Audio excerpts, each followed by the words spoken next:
राधे राधे। जय श्री कृष्णा। आप सभी को मार्गशीर्ष महीने की बहुत बहुत शुभकामनाएं। मार्गशीर्ष महीने में माता अन्नपूर्णा की कथा को सुनना बेहद ही फलदायी माना जाता है। माता अन्नपूर्णा का महाव्रत मार्गशीर्ष मास के कृष्ण पक्ष पंचमी से प्रारंभ होता है और मार्गशीर्ष शुक्ल षष्ठी को समाप्त होता है। यह उत्तम व्रत 17 दिनों का होता है और कई भक्त 21 दिनों तक इस व्रत का पालन करते हैं। आज आप सभी श्रवण करेंगे माता अन्नपूर्णा की बहुत ही सुंदर एवं पावन व्रत कथा। तो आप सभी से अनुरोध है कि इस कथा को पूरे भक्ति भाव और प्रसन्न मन चित्त से पूरा अवश्य सुने तथा कमेंट बॉक्स में माता अन्नपूर्णा की जय लिखना बिल्कुल भी मत भूलिएगा। आइए सर्वप्रथम गौरी पुत्र गणेश को याद करके सुनते हैं माता अन्नपूर्णा की बहुत ही सुंदर एवं पावन व्रत कथा। तो प्रेम से बोलिए गौरी पुत्र गणेश भगवान की जय। माता अन्नपूर्णा माता की जय।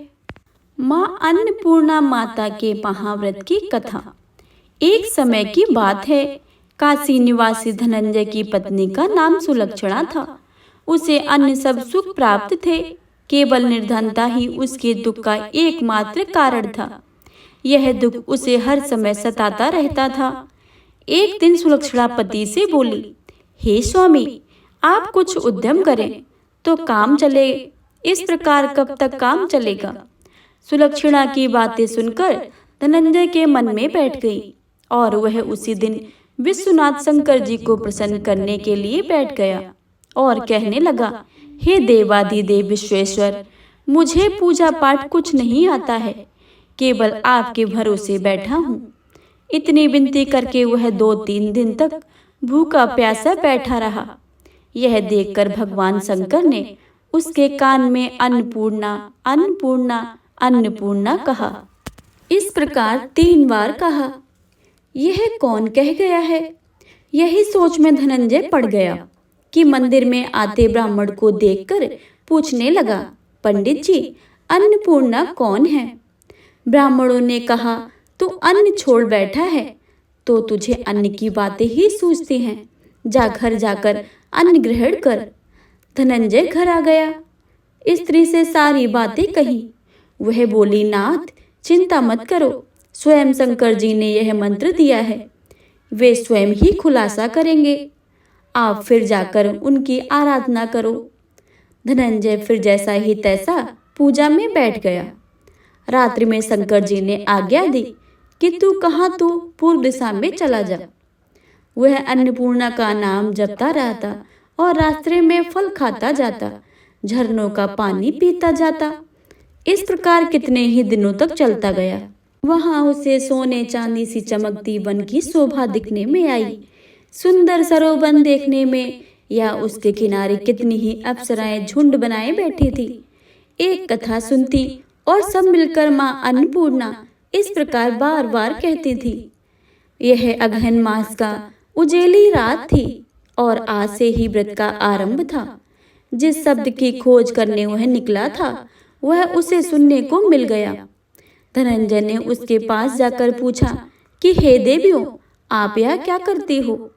उन सब ने कहा कि हम माँ अन्नपूर्णा का व्रत करती हैं।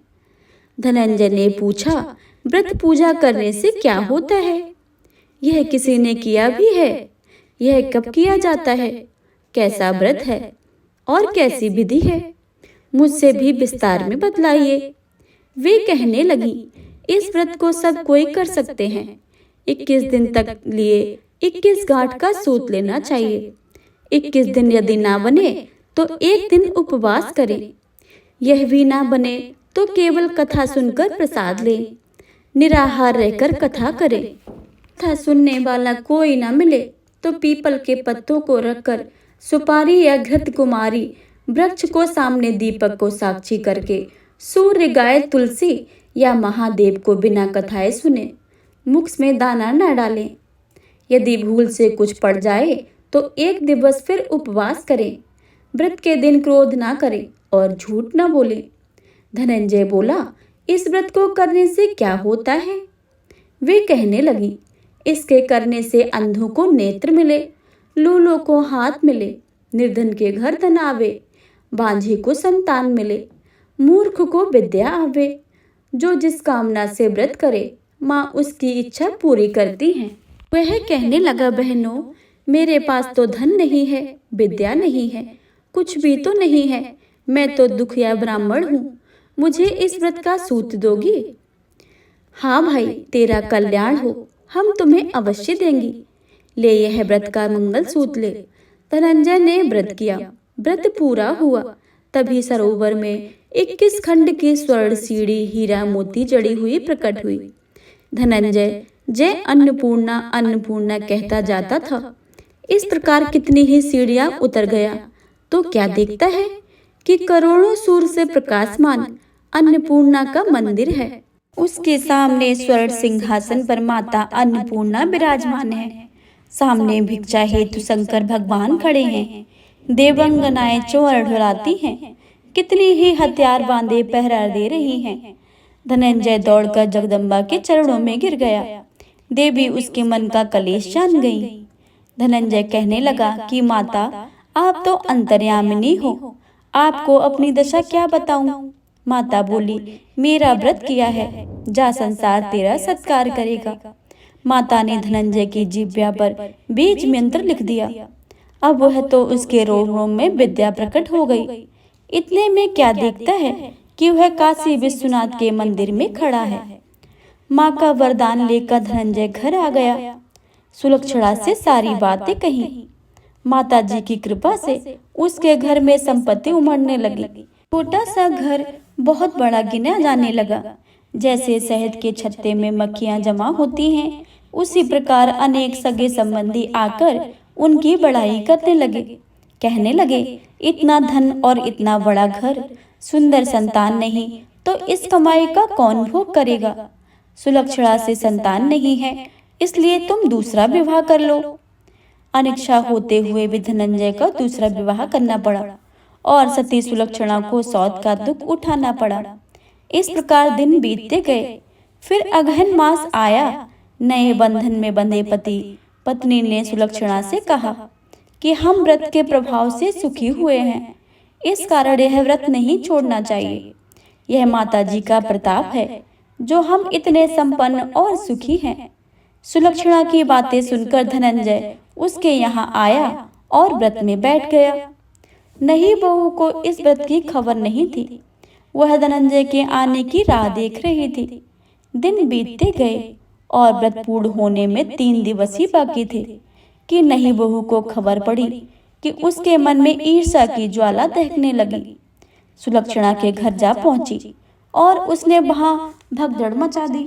वह धनंजय को अपने साथ ले गई। नए घर में धनंजय को थोड़ी देर के लिए निद्रा भी न आए। इस समय नई बहू ने उसका व्रत का सूत तोड़कर आग में फेंक दिया। अब तो माता जी का क्रोध जाग गया। घर में अकस्मात आग लग गई। सब कुछ जलकर खाक हो गया। सुलक्षणा जान गई और पति को फिर अपने घर ले आई। नई बहू रूठकर पिता के घर जा बैठी।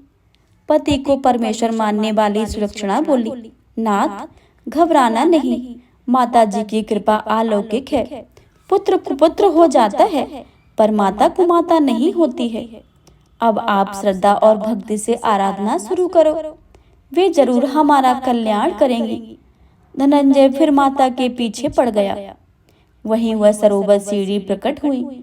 उसमें माँ अन्नपूर्णा कहकर उतर गया। वहां जाकर माता जी के चरणों में रुदन करने लगा। माता प्रसन्न होकर बोली, यह मेरी स्वर्ण की मूर्ति ले और इसकी पूजा करना, तू फिर सुखी हो जाएगा। जा, तुझे मेरा आशीर्वाद है। तेरी स्त्री सुलक्षणा ने श्रद्धा से मेरा व्रत किया है, उसे मैंने पुत्र दिया है। धनंजय ने आंखें खोली तो खुद को काशी विश्वनाथ के मंदिर में खड़ा पाया। वहां से फिर उसी प्रकार को घर आया। इधर सुलक्षणा के दिन चढ़े और महीने पूरे होते ही पुत्र का जन्म हुआ। गांव में आश्चर्य की लहर दौड़ गई। इस प्रकार उसी गांव के निसंतान सेठ के पुत्र होने पर उसने माता अन्नपूर्णा का मंदिर बनवा दिया। उससे माताजी धूमधाम से पधारी, यज्ञ किया और धनंजय को मंदिर के आचार्य का पद दे दिया। जीविका के लिए मंदिर की दक्षिणा को रहने के लिए बड़ा मंदिर सा भवन दिया। धनंजय स्त्री पुत्री सहित वहां रहने लगा। माताजी के चढ़ावे से भरपूर आमदनी होने लगी। उधर नई बहू के पिता के घर डाका पड़ गया और सब लुट गया। वे भीख मांगकर पेट भरने लगे। सुलक्षणा ने जब यह सुना तो उन्हें बुलावा भेजा, अलग घर में रख लिया और उनके अस्त्र वस्त्र का प्रबंध किया। धनंजय, सुलक्षणा, उसका पुत्र माताजी की कृपा से आनंद से रहने लगे। माताजी ने इनके भंडारे भरे, वैसे ही सबके भंडारे भरे। इनसे बोले माता अन्नपूर्णा की जय।